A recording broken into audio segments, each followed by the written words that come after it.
Okay, let's look at this circumstance here. Alright, now we have an infectious flu virus is spreading through a school.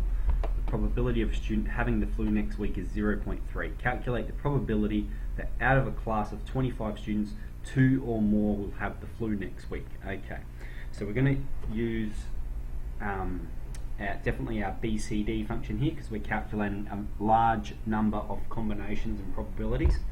Okay, so what it's asking us for then is the probability that the number of students that have the flu is greater than or equal to,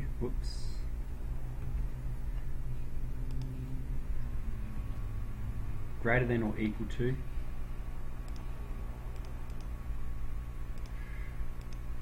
2.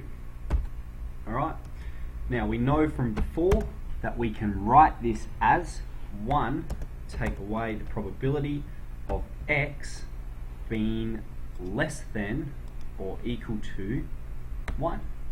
Alright, now this is the part that we get to use the Bcd function for, so that works quite well. So how are we going to do this in the calculator? Okay, how many students are there in the class? 25, so our number of trials is 25. Okay, we're saying the probability of x being less than or equal to 1. Now Bcd is a function of a calculation of being less than or equal to, so that is going to be 1 and our probability is 0.3. Okay, so let's calculate that one. This equals 0.00157. Okay, that e minus 0.3 just means that number times 10 to the minus 3. Okay, so if we were to, we've got 1 and we're taking away that number there, take 0.00157, this is equal to 0.998. Okay, so the probability of 2 or more students having the flu next week is 0.998. Cool. Second circumstance. If more than 20% of the students are away with the flu next week, a class test will have to be cancelled. What is the probability that that test will be cancelled? Okay, 20% of 25 students, okay, is just going to be 5 students. Alright, so the way we could do that is we got 25 and we're saying 20%. What have we done there? 25 times 0.2. 5 students, okay? But it says more than 20%, okay? So this means more than 5 students, which means 6 students, 7 students, 8 students, 9 students, all the way up to 25 students, okay?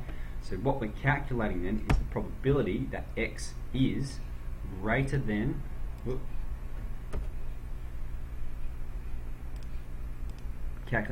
x is greater than or equal to 6. So we're saying 6 students, 7 students, 8 students, okay? And we know from our, because we're very clever at probabilities, and we know that the sum of all probabilities is always equal to 1, so we can just write this as 1 take the probability of x, the number of x being the number of students who are sick, being less than or equal to 5. Okay, so what's going in the calculator?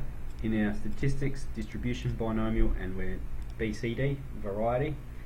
Alright, 25 students, and we're saying the probability that less than 5 of them, less than or equal to 5 of them are not sick.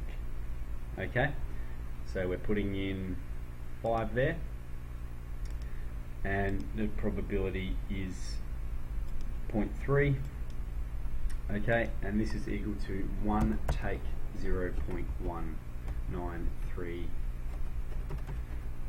0.193 okay. Alright, and let's calculate that one.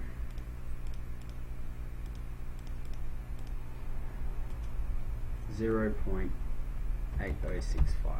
Okay, so the probability Okay, so the probability of the test being cancelled next week then is equal to 0.8065.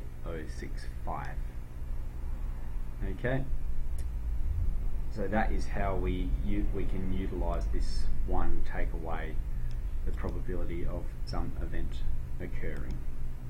Alright.